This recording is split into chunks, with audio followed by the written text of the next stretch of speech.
Wednesday, so that we are live everywhere now, I believe. Good morning, everybody. This is AM's with Annette, your UK business and coronavirus update. This is the update that I do weekdays at 11 a.m. all around all things UK business and coronavirus. So thank you for tuning in. This is episode number 33, I believe. No, I'm making that up. It's episode number 34 of the UK Business and Coronavirus Update. So thank you for tuning in. I'm just going to make sure that I've got all comments viewable, whichever platform you are on, so that I can see any questions or comments that you may have.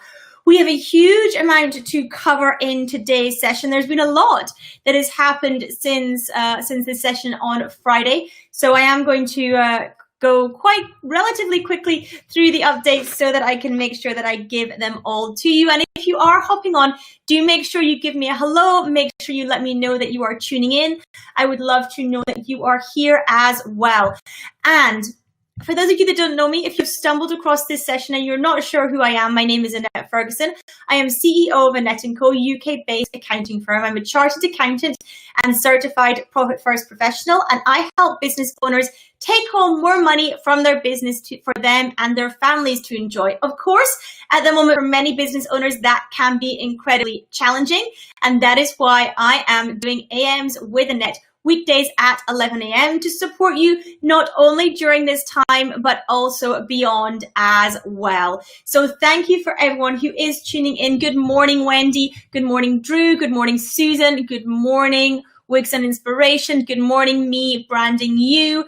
Good morning, Waza. Good morning, Material. Good morning, Lily Angel. Good morning, Jormanel. Good morning. Apologies if I've pronounced any of your usernames or actual names incorrectly there, but good morning, everyone, and thank you for tuning in. UK Business and Coronavirus Update. Of course, we had a number of things being announced since this time on Friday, so I want to go through all of those. Good morning, Ryan. Thank you for joining me today. So the first thing we need to talk about is flexible furlough. Flexible furlough, we received more details of what that actually will look like for business owners. So I'm going to go through what that is. Now, at the moment, we have around 8.4 million people in the UK on furlough. And furlough is changing. So it used to be that under furlough, your employees weren't allowed to work. They were not allowed to do any work whilst furloughed. They were allowed to do training, but they were not allowed to perform any work for the business. This is changing. So during June, it is as it stands currently. No change at all for June, but the changes come from the 1st of July, where employers will be allowed to flexibly bring workers back part-time. So individual businesses and firms can decide the hours and shift patterns, and they will be responsible for paying wages whilst at work. So if you are starting to bring back employees under flexible furlough, it's really important to understand that for the period they are actually working, then you have to pay their wages in full for that time period. So that is something to understand for that change in the legislation for flexible furlough in the UK. That comes in from the 1st of July. So important to understand that. If you have people currently on furlough, from the 1st of July, you can start to bring them back flexibly. It's up to you as a business owner to dictate what that will look like, hours and shift patterns. But for the period of time they are working, whatever that is, you are required to pay them 100% for that period of time. Now, what you then can do is you can have them working part-time, so part furloughed, part not furloughed, and how much they get paid then, or how much is supported rather than, I should say, by the government, depends on which month it is going to be. So in July, the government will pay 80% of the wages up to the cap of £2,500 plus the employer's national insurance and pension. So in terms of the money you get from the government in July for the period or the length of time that the employee is in furlough for, you get the same amount of financial support. However, you can then bring them back part-time. For that period of time they're working, you as an employer are responsible in full for that segment. So let's say that you bring somebody back and they are working 50%. So 50% working normally and 50% furloughed. What that would mean is for the 50% they are working normally, you as an employer are required to pay the wages, national insurance, pension, etc. for that 50%. And for the other 50%, you can claim furlough and you can claim the wages. So 80% of the 50% plus the applicable portion of employers' national insurance and pension contributions as well. So the 50% of that.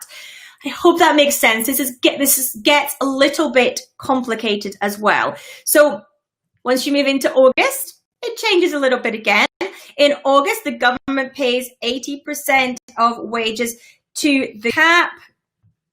And in August, the employer is responsible to pay the employer's national insurance and pension. So this is the change from July to August. So in July, the government will pay the employer's national insurance and pension part for the period of furlough, for that furlough portion.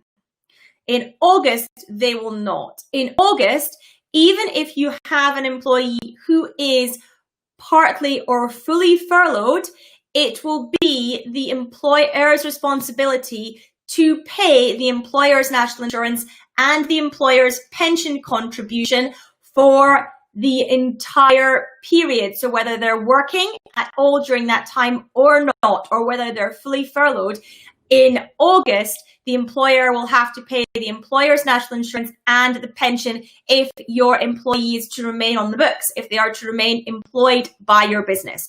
So that is what then happens in August. We move into September. In September, it reduces down to the government covering the wages up to 70%, up to a cap of £2,187.50. And the employer is then responsible for the employer's national insurance, pension, and the 10% of wages to take it up to the 80% for the furlough period. Of course, as has been since the 1st of July rules, any period of time the employee is working, the employer is required to pay that portion 100%. That's their liability. October then reduces to the government paying 60% up to a wages cap of $1,875. The employer is then responsible for the employer's national insurance, pension contribution, and 20% of wages up to the 80% for any furlough period. And of course, any non-furlough period, employer is responsible for 100%. I hope that is clear, because that is a lot of information. There's a lot of bits moving as we go through. The summary is that from the 1st of July, any percentage or proportion of time your employee spends working with you, you are as an employer required to pay that 100%. That is 100% your liability, but any portion that they remain on furlough, it starts varying. So July, government covers fully. August, you as an employer, you have to start paying the national insurance and pension part. From September, it's 10% wages plus employer's national insurance and pension. And in October, it's 20% wages and employer's national insurance pension. I hope that makes sense, because it is, as I say, a lot of information. There's a lot of moving parts there. And this is going to be confusing for many, many people, I'm sure. But as it stands in June, no flexible furlough in June, only flexible furlough from the 1st of July onwards. That is important to note as well.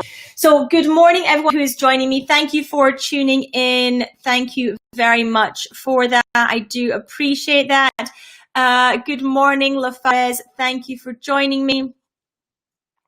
Good evening from Melbourne, Australia to Geelong. Thank you for tuning in.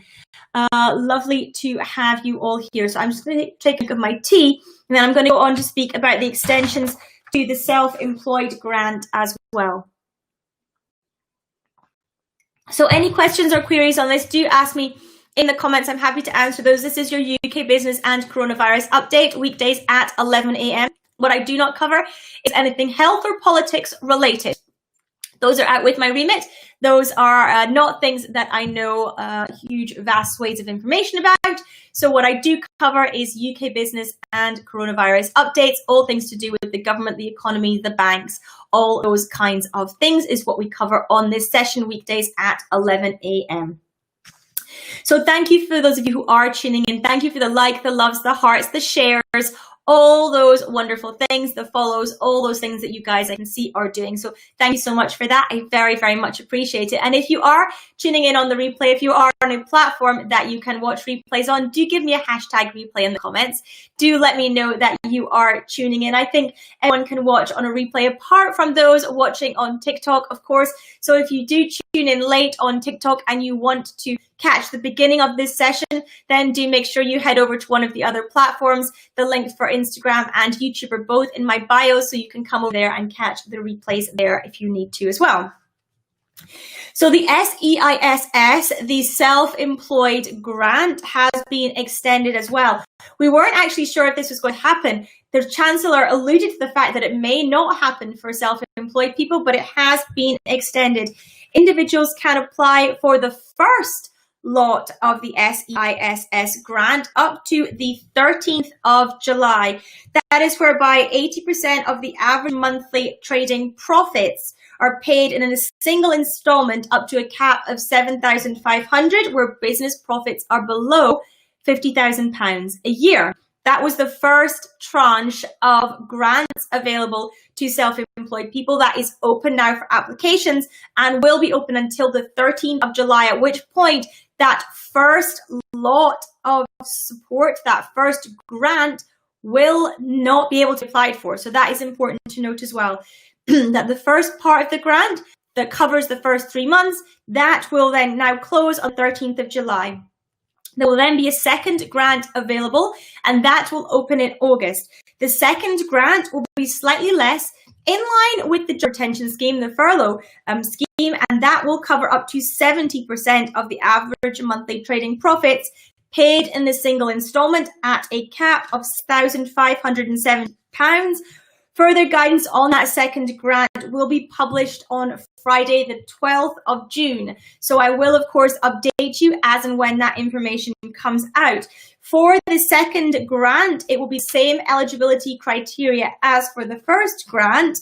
However, you should note that you can claim the second grant if you have not claimed the first. So, for example, let's say during the first grant offering, you did not meet the criteria which said that your business had been adversely affected by coronavirus. So perhaps you did not therefore apply for the first round of grants. However, come the second round, your business has now been adversely affected. You would now be eligible to apply for the second grant. So that is something to be aware of as well if you've been in that situation. For the second grant tranche, which will be available, will be open from August, and we will get more details on that from the 12th of June. Hello to everyone who is joining me. Hello, your girl Summers. Thank you so much for tuning in. Hello, M. Kelly. Hello, Weeze Jones. Hello, Char GAD. Hello, Danskins. Hello, Charlotte. Hello, John. Thank you for tuning in. Thank you for joining me. Hello, K Sully 0325. Thank you for tuning in. I do appreciate when people say hello when they are tuning in. So thank you for joining me today. This is your UK business and coronavirus update. We have covered off the flexible furlough and the self-employed grants so far. A number of other things that I wanted to cover off this morning. So hopefully I will have time to run through those, because those were quite chunky topics that we've already gone through. The next thing I want to speak about are UK banks are warning that 40 to 50% of bounce back borrowers will default. This is something that I've mentioned a few times over the last few weeks, is that potential default for people taking out the bounce back loans. Of course, if you applied for a bounce back loan, no credit check was made on the company or the directors, and therefore the incidence of default default are expected to be higher. The banks did not go through their normal lending criteria in order to lend on these loans. The bank executives are saying that they believe at least a quarter of the loans that have been made out would not have been made under standard lending practices. So we have to assume that that risk of default, therefore, on that quarter is significantly higher than standard risks of default. And of course, there'll be a risk of default anyway. So that is causing some big worries for the banks, who are saying that lenders feel a PR disaster if they pursue small businesses for bad debt. I am also hearing a lot of small business owners very worryingly say, just take the loan, take the money out for yourself, and then if you need to, you can fold the business. That is not going to be a good plan, because if you have been seen to be acting against the terms of the Insolvency Act, if you have been found to have been committing a wrongdoing, then you will become liable personally. The limited liability of your company will not stand, and you can be pursued personally in the event of a liquidation of your business. If you have basically taken the loan money, not the grant money, the loan money. If you've taken the loan money and run, and you have not paid your debts, and you become insolvent, that is going to be seen as a personal liability on you more than likely. So please be careful if you think that that might be a good strategy for this point in time. So under the terms of the bounce back loans, it is the banks that are responsible for pursuing delinquent borrowers. And that is why the banks are worried about this situation as well. Thank you everyone who is tuning in. I do very much appreciate it. Kirsty, thank you for the Scottish flags. That is beautiful. Thank you so much for that. Hey, D-Barra22, hello. Thank you for your hellos. I do very much appreciate it. So I also want to speak about today that ministers are apparently preparing to unveil an economic stimulus package in July in an attempt to mitigate what is expected to be the biggest recession in living memory. Proposals have been put forward to pump money into training schemes and infrastructure projects, as well as providing help for technology companies. We're hearing with increased unemployment, we're also expecting the Prime Minister to make a major speech in June aimed at encouraging Britons back to work. So not sure what date in June that is scheduled for, but that will be interesting to hear what he may have to say on that as well. Hey everyone for joining me. Thank you so much. Kirsty, I am also from Scotland, so it is nice to have a fellow Scot on. Thank you for joining me. Hi Matthew, hi DW, hi everyone who is tuning in. This is your UK business and coronavirus update. So the Chancellor is also refusing to say whether he will hold an emergency summer budget. We very much expect that he will have to hold an emergency summer budget, but time will tell on that, and it may also depend on the progression of coronavirus, whether we have a second wave, whether we go back down into lockdown, may impact whether he is going to have a summer budget, an emergency one, because those will impact, of course, the decisions that he is going to have to make and the government are going to have to make when it comes to the country's finances on this matter. There's a leaked document as well where HMRC has revealed plans to combat tax fraud. They are suggesting that online marketplaces such as Amazon and eBay should face being forced to collect VAT on UK sales made on their platforms by overseas retailers.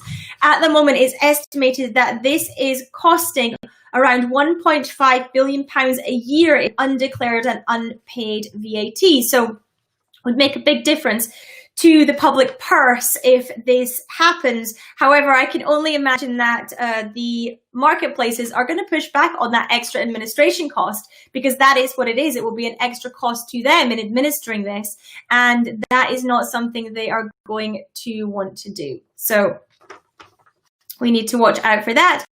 There is warnings that Britain's jobless rate could hit 10% of the workforce. Of course, we are currently at around 25% of the workforce on furlough. So as we move to points in time in flexible furlough, where companies are required to pay more and more of those furloughed employees' wages, we can expect more and more redundancies to start filtering through, as companies do not want to pay for employees that are furloughed, that in all honesty, they have no intention of actually being able to bring back into the workforce.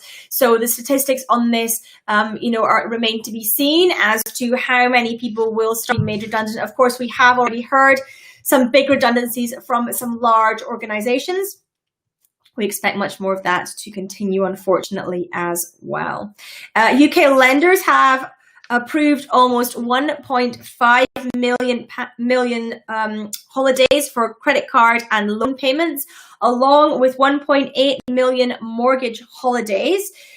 That is in itself going to put a huge toll on the finances of everybody and everywhere. The big problem here as well is that many people are agreeing loan holidays, credit card holidays, and mortgage payment holidays at this point in time with their lenders, when this may not be the worst point in time for a number of people when it comes to the personal finances. It is likely that actually Q3 and Q4 are going to be much, much harder on most people's household finances than this point in time. And that leaves the question that if you've already agreed loan payment holidays, credit card payment holidays now, are you going to be allowed to agree them again or not? That is a problem. Of course, at this point in time as well, you have additional mortgage accruing too, so that's going to cause an issue as well. Sean, thank you for tuning in. Celtic Boy, thank you for joining me. I appreciate you tuning in today. Thank you so much for everyone who is on. We are also hearing that the local authority discretionary grants, these were first put forward months ago. These local authority discretionary grants were mentioned, and then they petered away. Nothing seemed to come of them. But now we are actually hearing that some local authorities are actually starting to open these up, and they should start being opened this week. They are basically for businesses with fixed property costs, not eligible for small business grant funding or retail, hospitality, and leisure funds. So if you are a business that has a fixed property cost and you have not been able to obtain some of the other grant funding available, then looking at your local authority for those discretionary grants is where you want to head. Going to your local authority website and checking out the process that they have for applying for these grants. There is talk that they should be applied to things like market traders, B&B owners, those kinds of businesses where they already have costs associated with having a physical space, yet are unable to claim. So that is what we have today. I am live, of course, every weekday at 11 a.m. speaking about UK business and coronavirus updates. At the moment, this is AMs with Annette. I am Annette Ferguson, CEO of Annette & Co, a UK-based accounting firm. I'm a chartered accountant and certified Profit First professional. Do make sure that you mark in your diaries 11 a.m. weekdays so that you can tune in for this session each weekday. I am live on multiple platforms. I'm live on TikTok, Instagram, Periscope, Twitter, YouTube, Facebook, and of course inside the Uncover Wealth community, my private Facebook group for business owners. If you are a business owner or entrepreneur, I invite you to come and join me inside the Uncover Wealth community. You can just head over to Facebook and type Uncover Wealth community into the search bar.